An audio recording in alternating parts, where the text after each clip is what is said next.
Southern California is mourning the deaths of 10 people shot and killed at a Monterey Park Lunar New Year event over the weekend. The mass shooting is the deadliest ever in Los Angeles County. We have team coverage this morning, starting with Gigi Graciette, who is standing by in Monterey Park. Gigi, good morning. And Tony, we start off with breaking news as the coroner's department has publicly identified 2 of the 10 victims. Take a look.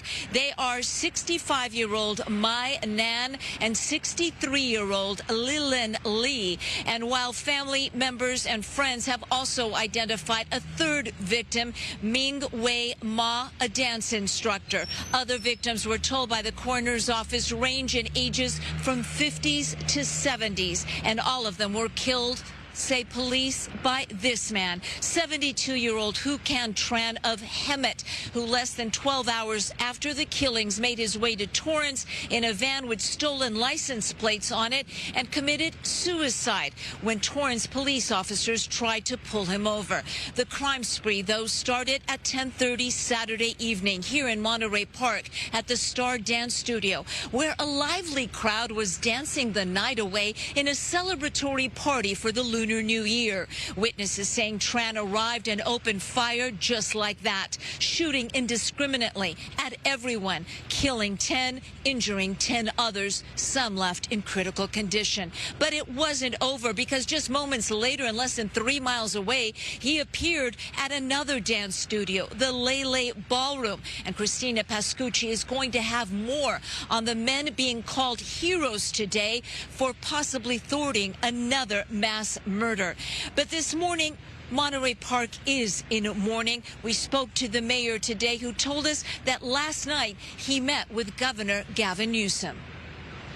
I think it was very important that the governor of our state came to see how we were doing. You know, again, this tragedy has never happened in a place like Monterey Park. And so I think, you know, for many people who may have a feeling that, you know, we're alone, and I think the visit by governor really was appreciated, and it was a demonstration that we're not alone.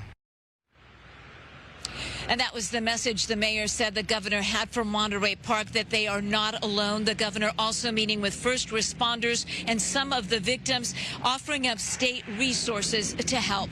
Now, we're going to go live now to Bob DeCastro, who is also here in Monterey Park with more on the man behind this mass murder. Bob? Yeah, I know you've been talking to some of the residents here this morning, Gigi, and amid all of the sadness, the shock, there is that question that looms large here, is the why. Why would this 72-year-old man walk into a crowded dance studio here during this beautiful celebration and open fire? As we've been saying, we do know that the suspect is 72-year-old Hu Can Tran, believed to have lived in Monterey Park at some point, but for the past year or so, he had been living in Hemet, and we've got pictures of a search that was conducted last night from the U.S. Marshals and also the Riverside County Sheriff's Department and Hemet Police of that senior community living trailer mobile park where they searched his home in that search for answers. The neighbors there that we had talked to had said that he was a nice person. They had seen him riding his bike around the neighborhood, that they had seen him walking around the neighborhood, and never seemed to be any sort of a threat. Here's what else those neighbors had to say. Tran was just a nice guy. I mean, I'd see him riding his little small motorcycle in and out, and once in a while in his van, but he'd stop to pet your dog, and you know, everybody around here just thought he was just some quiet little guy, you know. You know, the people I've talked to are just stunned that he was involved in this and kept to himself. I mean, you'd see him out walking, but pretty much lived alone. Those neighbors also say that they believe that he was a ballroom dance instructor. Other public records, however, show that he was the CEO of a trucking company called Trans Trucking. That company dissolved last year. Authorities, as we said, trying to determine some sort of a motive.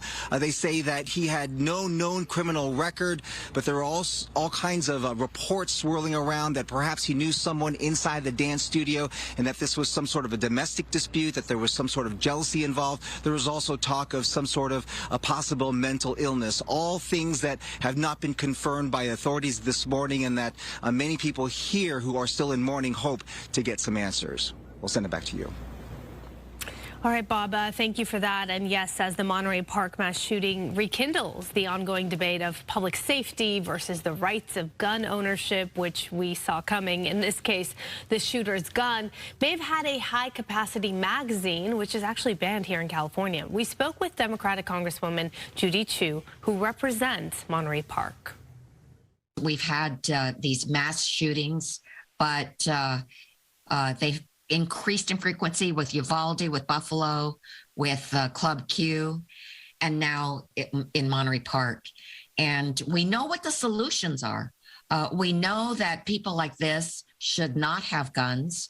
And we have a very common sense bill, the universal background check bill, which does save lives and keeps guns out of the hands of violent and criminal persons, but there are loopholes. And the loopholes are that you can evade the background check if you buy the guns online or at a gun show or from person to person. So we have to close those loopholes. The Monterey Park community will hold a vigil tonight to honor the victims. People are encouraged to bring flowers or candles. The vigil is tonight at 7 o'clock at Monterey Park City Hall. And Judy Chu will be joining us in the 10 o'clock hour, and we can speak to her more on this.